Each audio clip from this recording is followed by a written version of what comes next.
Shalom saudaraku, bertemu kembali dengan channel Jalan Kehidupan. Kita masih ada dalam program Sapa Jemaat, dan saya rindu menyapa Anda semua dimanapun Anda berada untuk bersama-sama menikmati saat teduh bersama dengan Tuhan. Dan sebelum kita merenungkan firman-Nya, mari kita berdoa terlebih dahulu. Tuhan, kami rindu sebelum kami memulai segala sesuatunya, firman-Mu yang akan menuntun dan menolong kami agar sepanjang hari ini menjadi hari yang diberkati oleh Tuhan, dan kami dapat menikmati perjalanan yang dipenuhi dengan ucapan syukur dan sukacita yang terus Engkau limpahkan. Terima kasih Bapa, kami siap diberkati, berfirmanlah dalam nama Tuhan Yesus. Haleluya. Amin.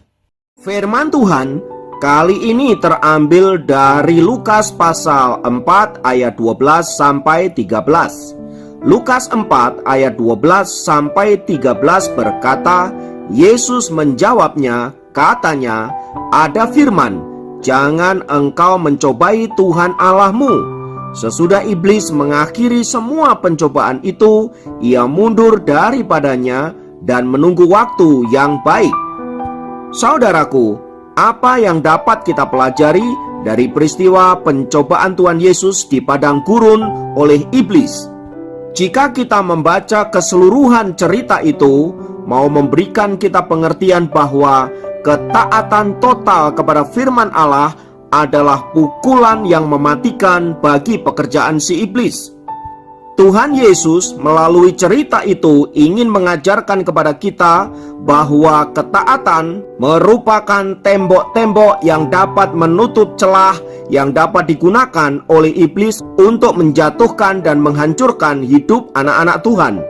Cerita itu juga mengajarkan bahwa ketaatan memberikan kita kekuatan di tengah kondisi di mana situasi kritis yang dapat memberikan kita kemenangan terhadap godaan si jahat. Peristiwa pencobaan di padang gurun yang dialami oleh Tuhan Yesus itu, saudaraku, ternyata tidak berhenti sampai di situ, karena di sana dikatakan bahwa iblis sedang menunggu waktu yang tepat untuk kemudian mencobai Yesus. Itu artinya iblis tidak menerima kekalahannya. Karena itu ia akan mencari cara sedemikian rupa bagaimana dapat mencobai Yesus dan kalau bisa mengalahkannya. Nah, saudaraku yang dikasihi Tuhan, hal yang sama juga terjadi ke dalam kehidupan anak-anak Tuhan dewasa ini. Itu artinya pencobaan-pencobaan yang dialami oleh Tuhan Yesus di padang gurun juga dapat dialami oleh anak-anak Tuhan di masa kini. Adapun bentuk pencobaannya itu bisa sangat bervariasi. Namun bila kita perhatikan, intinya adalah iblis ingin menghancurkan kehidupan anak-anak Tuhan.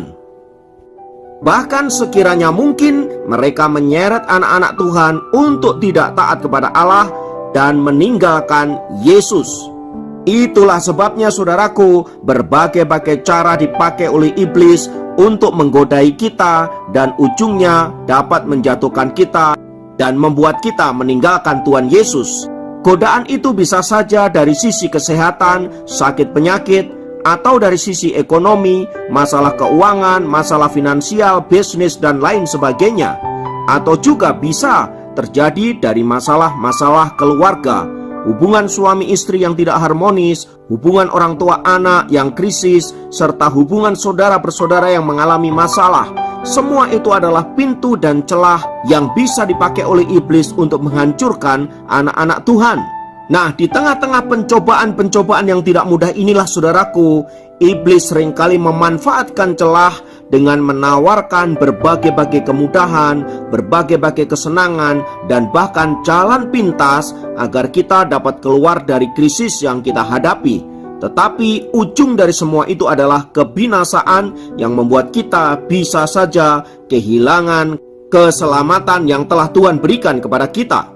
Saudaraku, memang tidak mudah untuk menghadapi peperangan dengan pekerjaan kuasa jahat yang membuat kita bisa tetap bertahan dan pada akhirnya memenangkan peperangan itu. Itulah sebabnya saudaraku, Tuhan berkali-kali memerintahkan kepada kita agar kita berjaga-jaga dan waspada, sebab lawanmu si iblis berjalan seperti singa yang mengaum-ngaum dan mencari orang yang dapat ditelannya.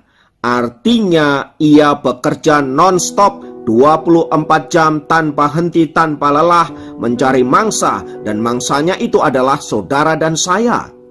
Karena itu bila kita tidak waspada dan berjaga-jaga, maka sangat mungkin, sekali lagi saya katakan, sangat mungkin kita mudah dijatuhkan dan kita ditelan habis-habis oleh kuasa si jahat itu. Oleh karena itu saudaraku, kita perlu terus-menerus untuk senantiasa berjaga-jaga dan mengandalkan Tuhan di dalam hidup kita, dalam menghadapi tipu muslihat iblis yang terus-menerus menggodai dan mencobai setiap kita. Dan kunci satu-satunya untuk mengalahkan pekerjaan si iblis itu saudaraku, yaitu dengan firman Allah. Dengan mentaati firman, maka kita sebenarnya sedang menelanjangi pekerjaan kuasa kegelapan dan bahkan menghancurkan tipu muslihatnya. Maka saudaraku, mari kita terus belajar mentaati firman. Kalau kita gagal, belajar lagi. Kita gagal, bangkit, belajar lagi. Dan terus menerus sampai pada akhirnya kita menjadi pribadi yang menang, yaitu orang-orang yang teguh berdiri mentaati firman Allah yang hidup, yang telah dikatakan Allah melalui Alkitab yang kita miliki itu. Karena itu saudaraku, isilah setiap hari hidupmu dengan firman Allah. Mulailah harimu setiap pagi dengan membaca firman, dengan merenungkan firman Allah. Mungkin dengan cara seperti sekarang ini, melalui Sapa Jemaat, saudara mulai belajar firman, saudara mulai merenungkan firman, dan mulai bergantung kepada Allah dengan cara kita mentaati firman-Nya. Dengan begitu saudaraku, saya percaya iblis tidak akan pernah punya celah untuk mengalahkan kita, karena kita adalah orang-orang yang mentaati firman-Nya. Karena itu, mari kita memulai hidup kita dengan firman dan senantiasa mentaatinya. Kiranya firman Tuhan ini memberkati saudara dan meneguhkan saudara serta menguatkan kita semua, menjadikan kita anak-anak Tuhan yang berkemenangan. Mari kita berdoa. Tuhan, kami naikkan pujian dan syukur buat anugerah-Mu, karena kami memiliki Tuhan yang dahsyat, Tuhan yang luar biasa, dan kami percaya firman-Mu berkuasa. Oleh sebab itu Bapa, ajarkan kami untuk senantiasa mentaati firman-Mu, supaya hidup kami adalah hidup yang penuh dengan kuasa, yang siap mengalahkan tipu muslihat iblis dan menjadikan kami pemenang-pemenang di dalam Tuhan. Terima kasih Bapakku, terpujilah nama-Mu. Dalam nama Yesus kami berdoa, haleluya, amin.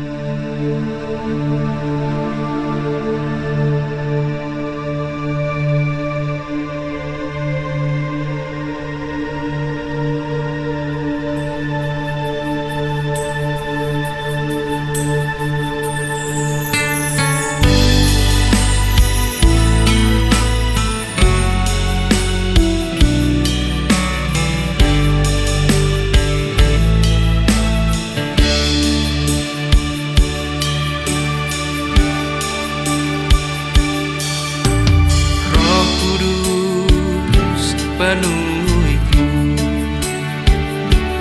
jamahlah urapiku, kuatkan dan teguhkan, mengiring akan Yesus. Meskipun ada badai, meskipun beban berat, meskipun aku lemah, Roh Kudus sertaiku.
perjalanan